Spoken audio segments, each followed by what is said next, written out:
மத்தேயு எழுதின சுவிசேஷம் 5வது அதிகாரம் அதனுடைய 5வது வசனத்தில் இருந்து நாம் தொடர்ச்சியாக நிறைய காரியங்களை தியானித்து கொண்டு வந்தோம். சாந்த குணம் உள்ளவர்கள் பாக்கியவான்கள், அவர்கள் பூமியை சுதந்தரித்துக் கொள்வார்கள் என்ற வசனத்தின் அடிப்படையிலே சாந்த குணம் உள்ளவர்கள் யார் என்றும் சாந்த குணம் ஏன் அவசியம் என்றும் நாம் அநேக காரியங்களை குறித்து தியானித்து கொண்டு வந்தோம். சாந்த குணத்துக்கு எதிர்மறையான குணங்கள் எப்படி இருக்கும் என்றும், சாந்த குணம் பலவீனம் அல்ல, அது ஆவிக்குரிய பலன் என்றும் கடந்த வாரம் வரையில் நாம் தியானித்தும் நாம் சில காரியங்களில் எச்சரிக்கையாக இருக்க வேண்டும், வஞ்சகத்தோடு நம்ம அந்த காரியத்தை செய்யக்கூடாது என்றும், பழிவாங்கும் எண்ணத்தோடு ஒருபோதும் நாம் செயல்படக்கூடாது என்றும், தேவன் நம்மை இயக்குகிறவராய் இருக்க வேண்டுமே ஒழிய நாம் தேவனை இயக்குகிறவராய் ஒரு நாளும் இருக்கக்கூடாது என்று சொல்லி, பிதாவே இவர்களுக்கு மன்னியும் என்று ஆண்டவராகிய இயேசு கிறிஸ்து அவர் சிலுவையில் சொன்ன அந்த வார்த்தைகளை சொல்லி நிறைவு செய்தோம். அமெரிக்கா இஸ்ரவேல் தேசத்துக்கு விரோதமாக எழும்பின பொழுது பராக் ஒபாமாவுடைய காலத்திலே கர்த்தர் இஸ்ரவேலுக்கு நீதி செய்தார் என்றும், அவர் இஸ்ரவேலுக்காக வாதாடினார், அவர்கள் அமைதியாக இருந்தார்கள், கர்த்தர் அவளுக்காக வாதாடி நீதி செய்தார் என்றும், சாந்த குணம் உள்ளவர்களுக்காய் கர்த்தர் நீதி செய்வார் என்றும் நாம் தொடர்ச்சியாக தியானித்தோம். அல்லேலூயா. இன்றைக்கு தொடர்ச்சியாய் மீதியுள்ள காரியங்களை தியானிக்கும்படியாக இருக்கிறோம். எனக்கு அருமையான தேவனுடைய பிள்ளைகளை, சாந்த குணம் உள்ளவர்கள் பாக்கியவான்கள். சாந்த குணம் ஒரு ஆவிக்குரிய பலனை அவர்களுக்குள் கொண்டு வருகிறது. சாந்த குணம் ஒரு காந்த குணம் அப்படின்னு சொல்லுவாங்க. சாந்த குணம் ஒரு கவர்ந்து இழுக்கிற குணம். சாந்த குணம் உள்ளவர்களை எல்லாரும் விரும்புவார்கள். சாந்த குணம் உள்ளவர்கள் காலாகாலங்களில் மேன்மை அடைந்து கொண்டே இருப்பார்கள். சாந்த குணம் உள்ளவர்களை கர்த்தர் நடத்துவார். அவர்கள் தங்களை ஆண்டவரிடத்தில் ஒப்பு கொடுத்திருக்கிறபடினாலே கர்த்தர் அவளுக்காக வழக்காடுவார், கர்த்தர் அவளுக்கு நீதி செய்வார், கர்த்தருடைய வாழ்க்கையில் அற்புதங்கள் செய்வார். அல்லேலூயா. சாந்த குணம் ஒரு சவால் என்பதையும் நீங்கள் மறந்து போகக்கூடாது. சாந்த குணம் சவால் தான். சாந்த குணத்தோடு இருப்பது சாதாரணமான காரியம் அல்ல. அது சவால் நிறைந்த ஒரு வாழ்க்கை, சவால் நிறைந்த ஒரு அனுபவமாய் காணப்படுகிறது. ஒரு கதையை உங்களுக்கு நான் சொல்ல விரும்புகிறேன். ஒரு சாமியார், அவர் எந்த உயிர்களுக்குமே உபத்திரவத்தை கொடுக்க மாட்டார். ஒரு நாள் அவர் சாலை ஓரத்தில் போய் கொண்டு இருக்கும் பொழுது ஒரு மாமரத்தின் கீழே அவர் போகிறார். அந்த மாமரத்தில் இருந்து ஒரு மீர் அவருக்கு மேலே விழுந்து தாடியிலே அவன் வந்தது. உடனே அவர் அதை பார்த்தார். அப்படியே தாடியை தூக்கி, நீளமான தாடியை தூக்கி வச்சுட்டு, சே எவ்வளோ அழகான மிஸ்ரு அப்படின்னு பார்த்துட்டு அவர் கொல்ல மனசே வரல, தட்டி போட மனசு வராமல் அப்படியே இது என்ன பண்ணுறேன்னு பார்த்தாரு. அந்த மாமரத்தினுடைய கிளை கீழே இறங்கி நிச்சு அவர் மிஸ்ர் கூடு, பெரிய மிஸ்ர் கூடு இருந்துட்டு அந்த தாடியை அப்படியே கொண்டு போய் அந்த மிஸ்ர் கூட்டில் அப்படியே கொண்டு வச்சார். வச்சுட்டு போ நீ பத்திரமா போன்னு சொன்னார். இந்த மிஸ்ரு போச்சோ இல்லையோ, மிஸ்ரு கூட்டில் இருந்து எல்லா தாடியும் அவருக்கு மேலே இருந்து யாரு, மிஸ்ருக்குள்ள இருந்து எல்லா மிஸ்ரும் அவருக்கு தாடிக்கு மேலே இருந்து யாரு. அல்லேலூயா, அல்லேலூயா. இப்ப தட்டி பார்த்தாரு, பெரிய கூடு, எல்லா மிஸ்ரும் வந்ததால அங்கங்க கடிக்க ஆரம்பிச்சுட்டு, இப்ப தட்டி பார்த்தாரு முடியல, அப்படியே கையை வச்சு ஒரு கசக்கு, எல்லா மீறும் செத்து போச்சு. அல்லேலூயா. அவர் சாந்த குணம் உள்ளவர் தான். எந்த உயிருக்குமே தீங்கு செய்யக்கூடாது நினைச்சது தான். வந்த உடனே மெதுவை தட்டி விட்டுருந்தாருன்னா அதுவும் தப்பிச்சிருக்கும், அவரும் தப்பிச்சிருப்பாரு. இப்ப அது போன்னு சொல்லி மிஸ்ரு கூட்டில் விளையாட அது விடுமா? கடைசியில் வந்த மீரெல்லாம் கொண்டு போட்டார். அதுதான் சாந்த குணம் சவால். அல்லேலூயா. கவனமாக கையாளலைன்னா, இந்த சாந்த குணத்தை கவனமாக கையாளலைன்னா அது மிகப்பெரிய விளைவுகளை கொண்டு வரும். சில ஆட்கள் ரொம்ப சாந்த குணமாக இருப்பாங்க, ரொம்ப அமைதியாக இருப்பாங்க, அமைதியாகவே தான் எல்லாம் டீல் பண்ணுவாங்க, கையாண்டுட்டு போயிருப்பாங்க. திடீர் ஒரு நாள் வெடிச்சு சிதறிடுவாங்க. அன்னைக்கு அவ்வளவுதான். சில வீடுகளில் பார்த்துருக்கீங்க, சில நபர்கள் அமைதியாகவே இருப்பாங்க, ஆனால் ஒரு நாள் அவங்க கோவப்பட்டாங்கன்னா வீடு தவிடுபடி. சில மேல் அதிகாரிகள் அமைதியாக போயிட்டு இருப்பாங்க, ஒரு நாள் அவங்க திடீர்னு எமோஷன் ஆகி கோவப்படுவாங்க, மொத்தமும் காலி. அப்போ சாந்த குணம் பல விளைவுகளை கொண்டு வருவதும் காணப்படுது. அதுதான் சொன்னேன், வஞ்சகத்தோடு பொறாமையோடு வேதனையோடு உள்ளத்தில் பகையை வச்சுட்டு உள்ளத்தில் வேதனையை வச்சுட்டு சாந்த குணம் உள்ளவர்களை போல ரொம்ப நாள் நடிக்க முடியாது. அல்லேலூயா, அல்லேலூயா. அப்போ சாந்த குணம் உருவாகிற இடம் உள்ளத்தினாலும். கரங்களை தட்டி கர்த்தருக்கு நன்றி செலுத்தலாமா? அல்லேலூயா. அதான் நீடிய சாந்தம் உள்ளவன் அவன் உத்தமன் அப்படி என்று சொல்லி வேத வசனம் சொல்லுகிறது. சாந்த குணம் சவாலான அனுபவம். அந்த சாந்த குணத்தை பெற்றுக்கொள்வது கொஞ்சம் கஷ்டமான சூழ்நிலைகள் தான். எப்ப சாந்த குணம் சவாலான அனுபவம் அப்படின்னு பார்த்தோம்னா, சில காரியங்கள் உங்களுக்கு சொல்ல போகிறேன். அதிகாரம் கொடுக்கப்படும் போது, ஒரு அதிகாரத்தை நம்மளிடத்துல கொடுக்கும் போது அந்த சாந்த குணம் சவாலாய் மாறுகிறது. ஒரு நபருடைய கீழே ஒரு 10-15 பேரை கொடுத்து நீ அவர்களை மேற்பார்வையிடணும், அவங்களை நடத்தணும் அப்படி ஒரு உயர் அதிகாரியா வைக்கப்படும் போது, தன் கண்காணிப்பின் கீழ் இருக்கிறவங்க சரியான நிலைமையில செயல்படாத போது சாந்த குணம் சவாலே. அவங்க கீழ்ப்படியாம போகும்போது, அவங்க குழப்பத்தை ஏற்படுத்தும் போது, நஷ்டத்தை ஏற்படுத்தும் போது, தேவையில்லாம கேள்விகளை கேட்கும் போது, பிரச்சனைகளை கொண்டு வரும் பொழுது சாந்த குணம் எப்போதும் சவாலாய்த்தான் இருக்கும். அதிகாரத்தில் இருக்கிற ஒருவருக்கு சாந்த குணம் சில நேரங்களில் தூரப்படுவது உண்டு. அதிகாரம் கொடுக்கப்படும் போது சாந்த குணம் நமக்கு சவாலாய் காணப்படும். நீதிமொழிகளின் புஸ்தகம் 15வது அதிகாரம், நீதிமொழிகளின் புஸ்தகம் 15வது அதிகாரம் அவருடைய 1வது வசனத்தை வாசிக்கும் போது சொல்லப்பட்டிருக்கிறது, மெதுவான பிரதியுத்தரம் உக்கிரத்தை மாற்றும், கடும் சொற்களோ கோபத்தை எழுப்பும். ஆமென். சில நேரங்களில் நம்மிடத்தை தேவையில்லாம கேள்வி எழுப்புவாங்க. நம்மிடத்துல சில தேவையில்லாம கேள்வி எல்லாம் கேட்பாங்க. அந்த கேள்வி கேட்கும் போது சாந்தமா பதில் சொல்லல அப்படின்னா, இந்த வேதவசனம் தெளிவா சொல்லுது பாருங்க, மெதுவான பிரதித்தம். மெதுவா சரி நான் சொல்றேன் பார்க்கலாம் இப்படின்னு மெதுவா சொன்னா பிரச்சனை இல்லை. என்ன உனக்கு சொல்லணுமோ, உனக்கு கண்டிப்பா சொல்லிதான் ஆகணுமோ, என்ற கேள்வி கேட்க நீ யாரு கேட்டான பிரச்சனை தான். அல்லேலூயா, அல்லேலூயா. புரியுதா நான் சொல்ல வருகிறது? அதிகாரத்தில் இருக்கிறவங்க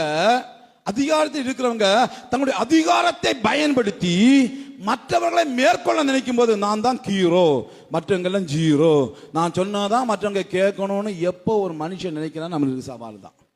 அல்லேலூயா. அதனால அதிகாரம் கொடுக்கப்படும் பொழுது தேவையில்லாம கேள்வி கேட்க தான் செய்வான், தேவையில்லாம குறை சொல்ல தான் செய்வான், தப்பா சொல்ல தான் செய்வான், வீணான காரியங்களை பேச தான் செய்வாங்க. அந்த நேரத்தில் அதிகாரத்தில் இருக்கிறவர்கள் மெதுவாய் பிரதியுத்தரம் சொல்ல கற்றுக்கொள்ள வேண்டும். ஆமென். அப்போ சாந்த குணம் சவாலா இருப்பதற்கு வாய்ப்பே இல்லை. இரண்டாவதாக, சாந்த குணம் எப்ப சவாலாய் மாறும்னா, மரியாதை குறைவாய் நடத்தப்படும் போது.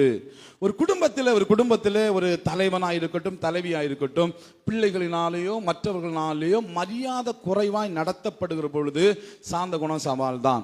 பணியிடங்களிலே ஒரு உயர் அதிகாரியாக இருப்பாங்க, அது கொஞ்சம் நல்ல படித்த நிலைமை இருப்பாங்க, அங்கே தரக்குறைவு, அதாவது மரியாதை குறைவு, அவங்களுக்கு கொடுக்க வேண்டிய மரியாதையை கொடுக்காம அவர்களை மரியாதை குறைவாய் நடத்துகிற போது சாந்த குணம் அங்கே சவாலாய் மாறிவிடும். பொது இடங்களில் அவமதிக்கும் போது, பொது இடங்களில் வச்சு அவங்களுக்கு மரியாதை கொடுக்காம பேசும்போது அங்கேயும் சாந்த குணம் சவாலாய் மாறுவது உண்டு. என்னாகமம் 11வது அதிகாரத்தில் நம்ம ஏற்கனவே தியானிச்சுட்டு இருக்கிறோம். மோசே, ஆரோன், மிரியாம் அந்த சம்பவம். ஆரோனும் மிரியாமும் மோசேக்கு கொடுக்க வேண்டிய கனத்தை கொடுக்கவில்லை. மோசே மீது விசேஷித்த ஒரு அழைப்பு இருந்துச்சு. ஆரோன் மேல் இருந்த அழைப்பை காட்டிலும், மிரியாம் மேல் இருந்த அழைப்பை காட்டிலும் மோசே மேல் இருந்த அழைப்பு விசேஷித்த அழைப்பு. அவன் மேல் இருந்த அபிஷேகம் விசேஷித்த அபிஷேகம். அவன் மேல் இருந்த கனம் விசேஷித்த கனம். ஆரோனோடு மோசேயோடு ஆண்டவர் முகமுகமாய் ஆரோனோடு மிரியாமோடு ஆண்டவர் முகமுகமாய் பேசல, மோசேயோடு தான் முகமுகமாய் பேசியிருந்தான். அப்படி தேவனை முகமுகமாய் சந்திக்கிற அந்த அனுபவத்தை பெற்றவன் மோசே. ஆனா அந்த இடத்துல அவனை கனஈனப்படுத்துகிறாங்க, மரியாதை குறைவாக அவனை நடத்த, அவன் திருமணம் செய்தது நிமித்தமாக, அவனுடைய திருமண உறவின் நிமித்தமாக அங்கே அவனை மரியாதை குறைவாய் நடத்தின பொழுது மோசே அந்த இடத்துல அமைதியாக இருந்தான். அல்லேலூயா, அல்லேலூயா. மரியாதையை நம்ம கேட்டு வாங்கக்கூடாது, மரியாதை தானா வரணும். ஆமென். அல்லேலூயா. அதுதான் உண்மையா கிடைக்கிறது. நம்மளா கேட்டு வாங்கினா அது என்னது, பச்சோந்தி மரியாதையா இருக்கும். நம்மளை கண்டோன்னா கூழ கும்பிடு போடுவான், போன உடனே போராம்பார் துரோகி அப்படின்னு சொல்லுவான், போராம்பார் ஒரு விளங்காதவன் அப்படின்னு சொல்லுவான். அல்லேலூயா, அல்லேலூயா. நிறைய பேர் அப்படிதான் நம்மளை பார்த்தோன்னே கூழ கும்பிடு போடுவாங்க. ஐயா, என் மச்சான், என் மாமன் எப்படி இருக்கு கேட்பாங்க கிட்ட. போனோன்னு சொன்ன விளங்காதவன் இவன் எல்லாம் என்னத்து தான் ஊர்ல இருக்காரதில்ல. அப்ப மரியாதை என்பது நம்ம கேட்டு வாங்குவதில்ல, மரியாதை தானா வரணும். அப்படி யாராவது உங்களை மரியாதை குறைவை நடத்தினா அமைதியா போங்க, தேவன் உங்களுக்கு ஆயுத்தம் செய்வார். உங்களுக்கு வர வேண்டிய மரியாதையை தேவன் வாங்கி தருவார். கரங்களை தட்டி கர்த்தருக்கு நன்றி செலுத்துங்களேன். அந்த இடத்துல அப்படிதான் அதுவரையிலும் சிறப்பான அபிஷேகம் இருந்ததை மிரியாம ஆரோனும் உணரல. இப்ப கர்த்தர் அடித்த உடனே அப்பா உணர்றாங்க, மோசேக்கு மேல விசேஷமா ஏதோ ஒண்ணு இருக்கு. அல்லேலூயா. எல்லார போல இல்லப்பா மோசே, நம்மளை போல இல்ல, அவன் மனுஷன்தான், நம்ம அம்மாவுடைய வயிற்றுல பிறந்தவன் தான், நம்ம அப்பாவுக்கு அவன் பிறந்தவன் தான். ஆனா அவன் நம்மளை போல இல்ல, அவன் விசேஷித்தவன் என்பதை கர்த்தர் அவர்களை காண செய்தார். ஆமென். அல்லேலூயா. அதனால தான் பிரசங்கியுடைய புஸ்தகம் 7வது அதிகாரம், பிரசங்கியுடைய புஸ்தகம் அதனுடைய 7வது அதிகாரத்துக்கு நேராய் நீங்கள் வரும் பொழுது, அந்த பிரசங்கி, அந்த ஞானமா சகலத்தையும் கற்று தேர்ந்த அந்த மனுஷன் ஒரு காரியத்தை சொல்லுகிறார். அதனுடைய 9வது வசனத்திலே, உன் மனதில் சீக்கிரமாய் கோபம் கொள்ளாது, மூடரின் நெஞ்சில் கோபம் குடிகொண்டிருக்கும். அல்லேலூயா. அல்லேலூயா. மூடருடைய நெஞ்சில கோபம் குடிகொண்டு இருக்கும். வேதாகம கல்லூரியில் நான் படித்திருக்க போது ரொம்ப கோபப்படுவேன். ஆரம்பத்தில் ரொம்ப எனக்கு கோபம் எங்கள் குடும்பத்தில் உள்ள, அது எங்களுக்குள்ள ராசியாகும். அது கோபம் எங்களுக்கு இங்கே தான் இருக்கும். அல்லேலூயா. எதுக்கு விட்டு கொடுக்க மாட்டேன். எல்லாருமே அப்படிதான், எங்கள் குடும்பங்கள் சார்ந்தவங்க எல்லாருமே ரொம்ப கோபப்படுறவங்களா இருப்பாங்க. ரொம்ப கோபம் இங்கே தான் இருக்கும். வேதாகம கல்லூரியில் போனேன். வேதாகம கல்லூரியில் போன இடத்துல நானும் இன்னும் 2 பேர் தான் டிகிரி. மீதியெல்லாம் 8ஆம் கிளாஸ் 10ஆம் கிளாஸ் 12ஆம் கிளாஸ் ஃபெயில் ஆனவங்க தான் அங்கே படிச்சுட்டு இருந்தாங்க. நாங்கள் டிகிரி படித்தவங்கள கொஞ்சம் தலக்கணம் இருக்கும். சொன்னேன் இல்லை, படிக்க நமக்கு கொஞ்சம் தலக்கணம் வரும். நம்ம டிகிரி முடிச்சுட்டு போயிருக்கோம். அங்கே அதுக்கு முன்னால் சிடிஹெச்னு ஒன்று நான் தபால் மூலமாக பண்ணேன். அப்படி போயிட்டு போனேன். ஆனால் கோபத்தை என்னால் கண்ட்ரோல் பண்ணவே முடியலை. எதுக்கு எடுத்தாலும் கோபம். ஒரு 3 நாள் உபவாசம் இருந்தேன். ஆண்டவரே, இந்த கோபம் மாறணும் ஆண்டவரே அப்படின்னு சொல்லி 3 நாள் ஃபுல் டைம் உபவாசம் இருந்து, சென்னையில் எங்களுக்கு ஒரு மாடி சேப்பல் உண்டு. அதுக்கு தனி ரூம், தனியாக ஜபிப்பதுக்கு ரூம் உண்டு. அந்த ரூமில் 3 நாள் உபவாசம் இருந்து நல்ல பயங்கர ஜபம். 3ஆம் நாள் மத்தியானம் மத்தியானத்து மேலே அங்கே ஸ்பிரிச்சுவல் மீட்டிங் உண்டு. ஆகவே 3ஆம் நாள் மத்தியானம் பாஸ்டிங் எல்லாம் முடிச்சுட்டு ஆண்டோட சமத்துக்கு இறங்கி அப்படியே பிரசவத்தோட வருகிறேன். வேதாகம கல்லூரியில் ஒரு வழக்கம் உண்டு, யாரும் பேர் சொல்லி கூப்பிடக்கூடாது, எல்லாரையும் பிரதர் அப்படி தான் கூப்பிடணும். யாரையும் பேர் சொல்லி வாப்பா இப்படி எல்லாம் வாங்க போங்கன்னு தான் கூப்பிடணும். மரியாதையை தான் நடத்தணும். நாங்கள் 2 இறங்கி வருகிறேன். என்னை விடவும் சின்ன பையன், அவன் 8ஆம் கிளாஸ் படித்த பையன் இருந்துட்டு நான் அவர் போயிட்டு இருக்கேன். என்னை கூப்பிட்டுருக்கான், பிரதர்னு கூப்பிட்டுருக்கேன். எனக்கு காது கேட்கல, ஏதோ காது அடைச்சினதோ தெரியல. ராஜேஷிங்க வான மட்டும் கூப்பிட்டான். அல்லேலூயா. அரைச்சி பாருங்க, அரைச்சி புடிய கோபம் அப்படி 10 ஆயிடுச்சு. ஆண்டவர் அவன் பேச ஆரம்பிச்சா, என்ன பண்ற, உண்மையில சொல்ற தேவ சமுதாயம் என்ன பண்ற, இப்ப எதுக்கு நீ அங்க மேல இவ்வளவு நாள் 3 நாள் இருந்த? உபவாசம் இருந்தா கோபம் போவாது, அது கோணம். அல்லேலூயா. உன்னை நீயே மாற்றிக்கொள்ள வேண்டும். நொந்துட்டேன் ஆண்டவர் என்கிட்ட பேச ஆரம்பிச்சிட்டார். எதுக்கு இப்ப நீ உபவாசம் பண்ணி என்ன பிரயோஜனம்? கொஞ்ச நேரம் பேசினார், அப்படியே ஓடினேன், திரும்ப ஓடினேன், அழுது புரண்ட ஆண்டவரிடத்துல, ஆண்டவரே தப்பு பண்ணிட்டேன். அந்த டைம் மட்டும் ஆண்டவர் கொன்னு இருக்கும். அவ்வளோ கோவம் எனக்கு, அவ்வளோன்னா பயங்கர கோவம். அதுக்கப்புறம் தான் கோபத்தை நாங்கள் கொஞ்சம் கொஞ்சமாக தேவ பிரசன்னத்தினால குறைக்க ஆரம்பிச்சேன். அல்லேலூயா. முற்றும் குறையலை. எப்படி குறைஞ்சுன்னு இனி நான் திறந்து சொல்கிறேன். அல்லேலூயா. சில நேரத்தில் நம்ம மரியாதை குறைவாக நடத்தப்படும் போது உச்சியில் யாரை தான் செய்யும்? சின்ன பையன் மாதிரி நம்மளோட ஒரு மாதிரி பேசும்போது உச்சியில் யாரை தான் செய்யும்? அது நமக்கே ஆப்பா மாறாம கண்ட்ரோல் யுவர் செல்ஃப். அல்லேலூயா. அப்போ யாருடைய உள்ளத்தில் கோபம் குடிகொண்டு இருக்குமா? மூடர்கள். அதனால சொல்லப்படுகிறது, மூடருடைய உள்ளத்துல கோபம் குடி இருக்கும். உன் உள்ளத்துல கோபம் குடி இருக்குன்னா நீ மூடன். அதனால சீக்கிரமா கோபம் கொள்ளாதே. எதுக்கு எடுத்தாலும் கோபப்படுறாங்களா, அவன் மூடன் அப்படி என்று வேதம் சொல்லுகிறது. அவனுக்கு வாழ்க்கையை குறித்து தெரியவில்லை. அப்ப மரியாதை குறைவா நடத்தப்படும் போது சாந்த குண சவால் தான். மூன்றாவது, துன்பப்படுத்தும் போது, காரணம் இல்லாம துன்பப்படுத்தும் போது எப்படி சாந்த குணத்தோடு இருக்க முடியும்? இன்னைக்கு ஆங்காங்கே போராட்டங்கள் அதிகமா நடக்கிறது உண்டு. கிறிஸ்தவ ஸ்தாபனங்களும் போராட்டம் நடக்கிறது, மற்றவர்களும் போராட்டம் நடத்துகிறாங்க. உலகத்தார் போராட்டம் நடத்தட்டும், அது தவறு அல்ல, அது அவர்களுடைய விருப்பம். ஆனா தேவ பிள்ளைகளா இருக்கிற நம்ம எங்கேயுமே போராடக்கூடாது. நம்முடைய உரிமைகளுக்காகவோ நம்முடைய காரியங்களுக்காகவோ ஒரு நாளும் போராடக்கூடாது.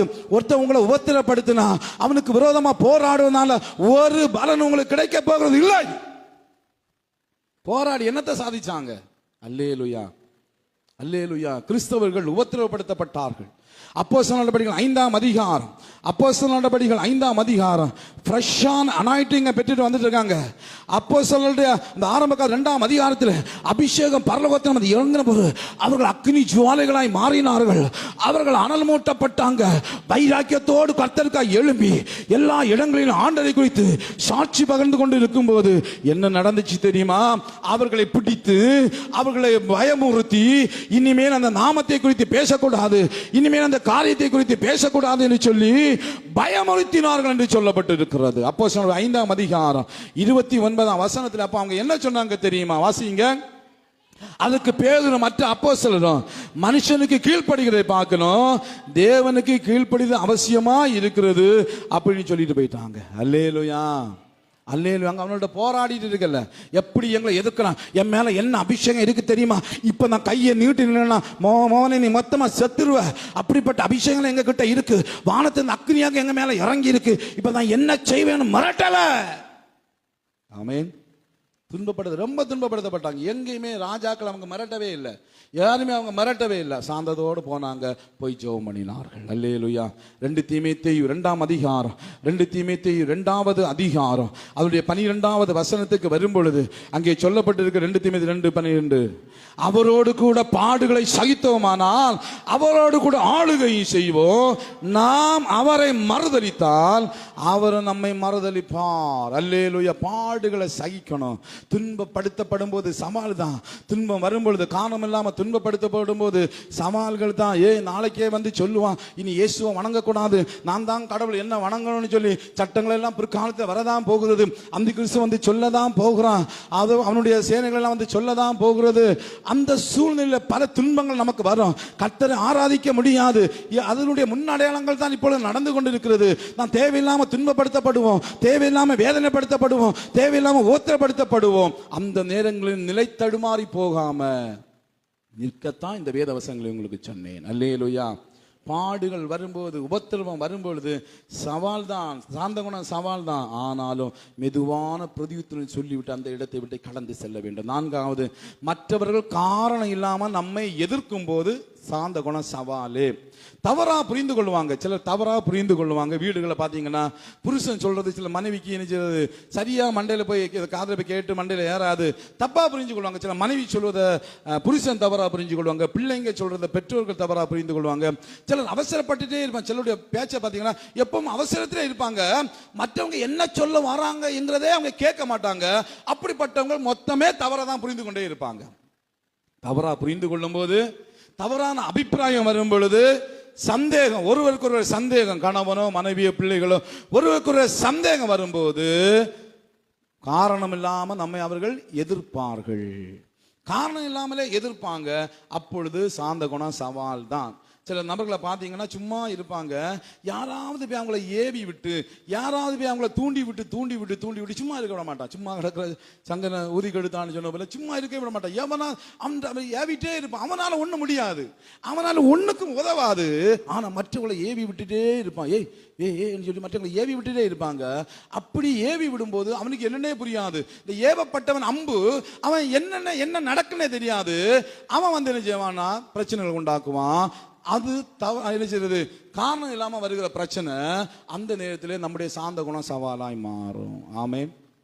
5வது, நம்முடைய உண்மை தன்மை சோதிக்கப்படும் போது சாந்த குணம் சவாலா மாறும். இயேசு சிலுவையிலே தொங்குகிறான். ஒருத்தன் வந்து சொல்றான், நீ தேவனுடைய குமாரனே ஆனால் இறங்கி வா, நீ தேவனுடைய குமாரனா இறங்கி வா, அப்போ நாங்க உன்னை விசுவாசிக்கிறோம். சாதாரண விஷயம் நினைச்சீங்களா?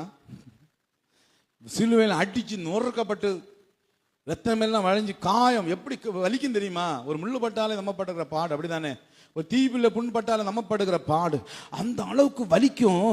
எல்லாம் அடிச்சு நுரைக்கி விட்டுருக்காங்க. அந்த நேரத்தில் ஒருத்தன் போய் உண்மைத்தன்மையை நிறுவி, நீ உண்மைத்தன்மையை நிறுவி பார்ப்போம். இந்த கிராமப்புறத்தில் பேசுவாங்க, சில சொல்லி பேசுவாங்க, சில அப்பாவும் அம்மா வச்சு ஒருத்தருக்கு பிறந்தா வாய பாப்போம், அப்பதான் எலும்பு பாருங்க ரத்தம் கொதிக்கும். அல்லேலூயா. 1 பேதுரு 3வது அதிகாரம், 1 பேதுரு 3 வாசித்தோமே, 1 பேதுரு 3வது அதிகாரத்திலே அங்கே 15வது வசனம் விதமாய் சொல்லுகிறது, கர்த்தராகிய தேவனை உங்கள் இருதயங்களை பரிசுத்தம் பண்ணுங்கள், உங்களில் இருக்கிற நம்பிக்கையை குறித்து உங்களிடத்தில் விசாரித்து கேட்கிற யாவருக்கும் சாந்தத்தோடும் வணக்கத்தோடும் உத்தரவு சொல்ல எப்போதும் ஆயத்தமாயிருங்கள். அல்லேலூயா. உங்களுடைய நம்பிக்கையை குறித்து உங்களுடைய உண்மை தன்மையை சோதிக்கும்படியா யாராவது வந்து, நீ பெரிய இவனாமே காட்டு பாப்போம், நீ பெரிய ஊழியக்காரனாமே, அல்ல நீ பெரிய விசுவாசியாமே, நீ ஜோம் பண்ணலாம் நடக்குமாமே, நீ ஜோம் பண்ணி நடத்து பார்ப்போம், நீ அப்படி பண்ணு பார்ப்போம், இப்படி பண்ணு பார்ப்போம். சில நேரம் நம்முடைய உண்மைத்தன்மையை சோதிப்பார்கள். அல்லேலூயா. அப்படி உண்மைத்தன்மை சோதிக்கப்படும் போது சாந்த குணத்தோடு நம்ம பதில் சொல்லணும்னு சொல்லப்பட்டு பாருங்க. அங்க நம்ம நம்பிக்கையை குறித்து, நம்ம கிறிஸ்தவ நம்பிக்கையை குறித்து, வாழ்க்கையின் நம்பிக்கையை குறித்து சில நேரங்களில் பல கேள்விகளை எழுப்புவார்கள். அப்படி கேள்விகளை எழுப்பும் பொழுது சாந்தத்தோடு பதில் சொல்ல வேண்டும் என்று சொல்லப்பட்டு இருக்கிறது. 6வது, சேர வேண்டிய பங்கு நமக்கு மறுக்கப்படும் போது சாந்த குணம் சவால் தான். நமக்கு சொத்து வரணும், நமக்கு வர வேண்டிய சொத்து சரியா பங்கு வைக்காம போகும்போது சாந்த குணத்தோட இருப்போம். அல்லேலூயா. நமக்கு வர வேண்டிய ஆசீர்வாதம், நமக்கு வர வேண்டிய நன்மைகள், நமக்கு வர வேண்டிய அந்த பங்கு நமக்கு வர வேண்டியது, ஆனா அது சரியா நமக்கு வராத போது சாந்த குணம் சவாலா தான் இருக்கும். அந்த நேரத்தில் நம்ம சில நிறைய தடுமாற வேண்டிய சூழ்நிலை இருக்கும். அந்த நேரத்தில் நம்ம ரொம்ப போராடி போராடி எப்படியாவது நமக்குரிய பங்கை பெற்றுக்கொள்வதற்கு நம்ம பிரயாசப்படுவோம். அல்லேலூயா. 1 கொரிந்தியர் 6வது அதிகாரம் 1வது வசனத்தில் இருந்து சில வசனங்கள் வாசிக்கும். உங்களில் ஒருவனுக்கு வேறு ஒருவனோடு வழக்கு உண்டானா வழக்காடும்படி அவன் பரிசுத்தவான்களிடத்தில் போகாமல் அநீதிக்காரனிடத்தில் போக துணிகிறது என்ன அப்படின்னு சொல்லி நிறைய காரியங்களை எங்க குறித்து சொல்லி வருகிறாரு. நீங்க ஒருத்தருக்கு ஒருத்தர் வழக்காடுறீங்களே. 6ஆம் வசனம் சொல்கிறது, சகோதரனோடு சகோதரன் வழக்காடுகிறான், அவிசுவாசிகளுக்கு முன்பதாக அப்படி செய்கிறான். நீங்கள் ஒருவரோடு ஒருவர் வழக்காடுகிறது எவ்விதத்திலும் குற்றமா இருக்கிறது. அப்படி செய்கிறதை விட நீங்கள் ஏன் அநியாயத்தை சகித்துக் கொள்ளுகிறது இல்லை? ஏன் நஷ்டத்தை பொறுத்து கொள்ளுகிறது இல்லை? நீங்களே அநியாயம் செய்கிறீர்கள், நஷ்டப்படுத்துகிறீர்கள், சகோதரருக்கும் அப்படியே செய்கிறீர்கள். அல்லேலூயா. அற்புதமான வசனம். அப்படிதானா? இதை ஏற்றுக்கொள்ள முடியாது. எல்லாம் பைபிள் நடக்க நம்ம செய்ய முடியுமா? ஐயா அல்லேலூயா. ஒரே வார்த்தை இங்க சொல்லப்பட்டு பாருங்க, சகோதரனோடு சகோதரன் வழக்காடுறான், சண்டை போட்டு கிடக்குறான், அவிசுவாசிக்கு முன்னால ரோட்டுல தெருவில் அவன் அதை தான் செய்யறான். நீங்கள் ஒருவரோடு ஒருவர் வழக்காடுவது எவ்விதத்தில் அது குற்றம், குற்றம் குற்றமே. நல்லா பார்ப்போம் நம்ம டிவியில போட்டா, அப்படிதானே? குற்றம் குற்றமே போட்டா நல்லா பார்ப்போம், விழிச்சிருந்து பார்ப்போம். வேதம் சொல்லுங்க, நீ வழக்காடு, உன் சகோதரனோட வழக்காடுவது, உன்னுடைய சகோதரனோட வழக்காடு குற்றம், குற்றம். ஏன் நீ அநியாயத்தை சகித்துக் கொள்றது இல்லை? ஏன் நீ நஷ்டத்தை பொறுத்துக் கொள்கிறது இல்லை? ஒண்ணு நல்லா புரிஞ்சுங்களுங்க, பைபிள நல்லா படியுங்க. இயேசு கிறிஸ்துடைய போதனையுடைய அதோட ஆழமான சாராம்சமே சகித்துக் கொள்வது தான். ஆமென். நல்லா படிங்க. அதான் சொன்னேன் இல்ல, இனி இதெல்லாம் பற்றி போதனை பண்ண முடியாது, சபைகளில் போதனை பண்ண முடியாது. எந்த பெந்தகோஸ்து பாஸ்டர் இதெல்லாம் போதனை பண்ண மாட்டான், காணிக்க வராது பிறவனுக்கு. அல்லேலூயா. சகித்துக் கொள்வதுதான் கிறிஸ்தவத்தினுடைய அஸ்திபாரமே. கிறிஸ்தவ இயேசு அதான் நமக்கு ஒரு வாக்கிய முன்வைத்து போனார். சில நேரங்களில் பங்குகள் மறக்கப்படுவது உண்டு. ஜோம் பண்ணு, அவனை கூப்பிட்டு உங்களுக்கு தருவான். அல்லேலூயா. நீ குடும்பமா ஜோம் பண்ணுங்களேன். நீ சண்டை போட்டு உங்க பேரையும் கெடுத்து குடும்பத்துக்கு மானத்தையும் கப்பலை ஏற்றி, எங்க பாரு மற்றவங்க 2 ரோட்ல இருந்து ஆட்டம் ஆடியானுவலே, மற்றவளோட பாருல அங்க கிடந்த ஆட்டம் ஆடியாளுவா. நீங்க இவ்வளோ எல்லாம் போராடலாம் பைபிளும் தூக்கிட்டு கண்ட நாயும் ஏன் நம்மளை பற்றி சொல்லணும்? கிறிஸ்தவன் கிறிஸ்தவனா வாழு, கிறிஸ்தவன் கிறிஸ்தவனாக இரு, கிறிஸ்தவனாக வாழுங்கள். நீ பொறுத்து போ, கர்த்தர் உனக்காக யுத்தம் செய்வார். உனக்கு வர வேண்டிய ஒரு பங்கு கர்த்தர் 2 பங்கா கொண்டு தருவார். கரங்களை தட்டுவீங்களா? நான் கிறிஸ்தவ வாழ்க்கையை பற்றி பேசுகிறேன். வேதத்தின் ஆழங்களையும் நான் உங்களுக்கு போது. வேத வசனத்தை படிங்க திரும்ப திரும்ப. ஏதோ நமக்கு ஆசீர்வாதம், நீ ஆசீர்வாதமாக இருப்ப, நான் ஆசீர்வாதமாக இருப்பேன்.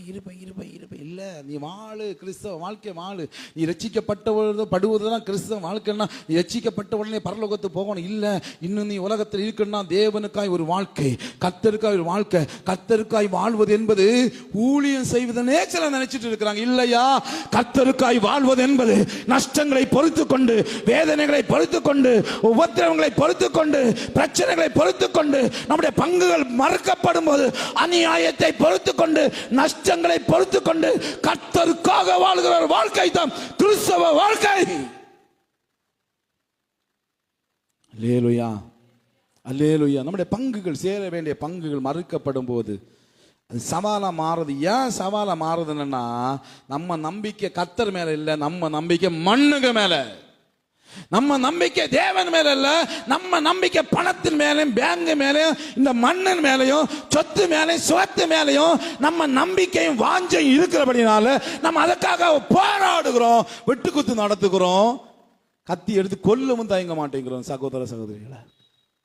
ஏன்னா எண்ணம்புள்ள மண்ணு மண்ணு மண்ணு மண்ணு மண்ணு. நீ மண்ணுன்னு போகிற வரையிலும் மண்ணுக்கே திரும்புவாய். அல்லேலூயா, அல்லேலூயா. மண்ணிலிருந்து விண்ணுக்கு போக முடியாது. நம்முடைய வாஞ்சை முழுவதும் தேவன், நம்முடைய வாஞ்சை முழுவதும் தேவன். அதுக்காக போராடாண்டாமா, நீ போராடு தேவனிடத்துல. அல்லேலூயா. ஆண்டவர்கிட்ட உன் நியாயத்தை சொல்லு. ஆண்டவரே, இந்த பங்கு எனக்குரிய பங்கு ஆண்டவரே. நான் என் மாம்சீகத்தில் போராடி என் பேரையும் கெடுக்கல, என் குடும்பத்தின் பேரையும் கெடுக்கல, சண்டை போட்டு உம்முடைய பேரையும் நான் வானத்தையும் வாங்க விரும்பல. எனக்குரிய பங்கு நீங்க எனக்கு தாங்கன்னு தேவ சமூகத்தில் முழங்கால் படி போட்டு வர வேண்டிய பங்கு வர வேண்டிய நிலைமையில் வந்து சேரும். ஆமென். நிறைய சாட்சி தான் கேட்டிருக்கிறேன். நிறைய அப்படி ஜெபம் பண்ணி ஆசீர்வாதத்தை பெற்றவர்களுடைய நிறைய சாட்சி கேட்டுக்கிறேன். ஆமென்.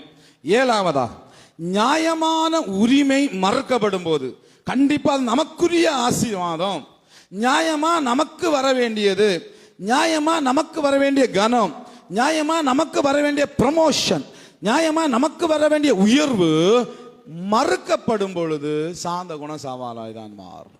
அல்லேலூயா. சில சோதரம் சில நேரங்களில் நல்ல ப்ரமோஷனுக்குரிய வாய்ப்புகள் வரும். அதுக்குரிய வாய்ப்புகள் வந்து எவனாவது தட்டிட்டு போவான், அது எவனா மறுக்கப்படும். பணம் நினைக்கி ப்ரமோஷன்களை விளையாடும். நான் சோதனம் மொத்த எல்லா காரியங்களையும் சொல்லுறேன். நான் அவங்களுடைய சொந்தமான காரியங்களுக்கு ப்ரமோஷன் கொடுப்பாங்க, அவங்களுக்கு பழக்கப்பட்ட நண்பர்களுக்கு கொடுப்பாங்க, அவங்களுடைய ஜாதிகாரங்களுக்கு கொடுப்பாங்க, பணத்தில் உயர்ந்து கொடுப்பாங்க. பணம் கொடுக்குறவங்களுக்கு தான் இன்னும் எல்லா கம்பெனி ஆனாலும் சரி, ஸ்தாபனங்கள் ஆனாலும் சரி, இன்னும் அதை தான் செஞ்சுட்டு இருக்கு. அவங்களுக்கு வேண்டப்பட்டவர்கள் மதத்தின் அடிப்படையில், ஜாதியின் அடிப்படையில், தேசத்தின் அடிப்படையில், மொழியின் அடிப்படையில் ப்ரமோஷன்கள் சில நேரங்கள் நம்ம மறுக்கப்படுவது உண்டு. ஆனால் உங்களுக்கு வர வேண்டிய ப்ரொமோஷனை எந்த மனுஷனாலும் தடுக்கவே முடியாது. வர வேண்டிய நேரத்தில் சரியாக வரும். கரங்களை தட்டி பெற்றுக்கொள்ளுங்க பார்ப்போம். அல்லேலூயா. ஆண்டோட்ட நீங்கள் கேட்கணும். நம்ம கேட்காம இருக்கணும், அதுதான் தப்பு. வந்தா வரட்டு போனா பட் அப்படி இல்லை. உங்கள் ப்ரொமோஷனுக்கு விரும்புகிறீங்களா, ப்ரொமோஷனில் போங்க, தப்பே கிடையாது. நீங்கள் நல்ல ஒரு கம்பெனியில் வேலை பார்க்குறீங்கன்னா நீங்கள் இருக்கிறதுலே இருக்கக்கூடாது. ப்ரொமோஷன் கம்பெனியில் ஸ்தாபனத்தில் நீங்கள் வேலை பார்த்தீங்கன்னா இருக்கிற ஸ்தானத்திலிருந்து உயர்ந்து கொண்டே போகணும். அதுதான் ஆசீர்வாதம். அல்லேலூயா. ஊழிய ஸ்தாபனங்களிலே ஊழியத்துக்கு அழைக்கப்பட்டவன் ஊழியம் செய்யணுமே ஒழிய ப்ரொமோஷன் ஆசைப்படக்கூடாது. உடனே ப்ரொமோஷன் நீங்கள் ஐயா நீங்கள் ஏன் ப்ரொமோஷனில் போகல, நீங்கள் உண்மையா இல்லையா, நீங்கள் அந்த அளவுக்கு இல்லை, எனக்கு அதில் வேணாம். ஆமென். என்னுடைய அழைப்பு ஊழிய அழைப்பு, சபையில் ஊழியம் செய்வதால என்னுடைய அழைப்பு. அதனால என்ன பார்க்காதீங்க, சரியா? இங்கே மேடையில் நிற்கிற அந்த உங்களுக்கு ஏன் ப்ரொமோஷன் அதை பார்க்காதீங்க. நீங்கள் எங்கே இருக்கிறீங்களோ, ஒரு வேலையில், ஒரு கம்பெனியில், எந்த இடத்துல இருக்கிறீங்களோ இருக்கிற போல இருக்காதீங்க. வளர்ந்துட்டே இருங்க. ப்ரொமோஷன் மேலே ப்ரொமோஷன் போகணும். நீங்கள் தான் அங்கே கிங்காக இருக்கணும். அல்லேலூயா. ஆனால் சில நேரங்களில் நியாயமான உரிமை உங்களுக்கு மறுக்கப்படும். நியாயமாக உங்களுக்கு வர வேண்டிய இன்க்ரிமெண்ட் உங்களுக்கு மறுக்கப்படும்.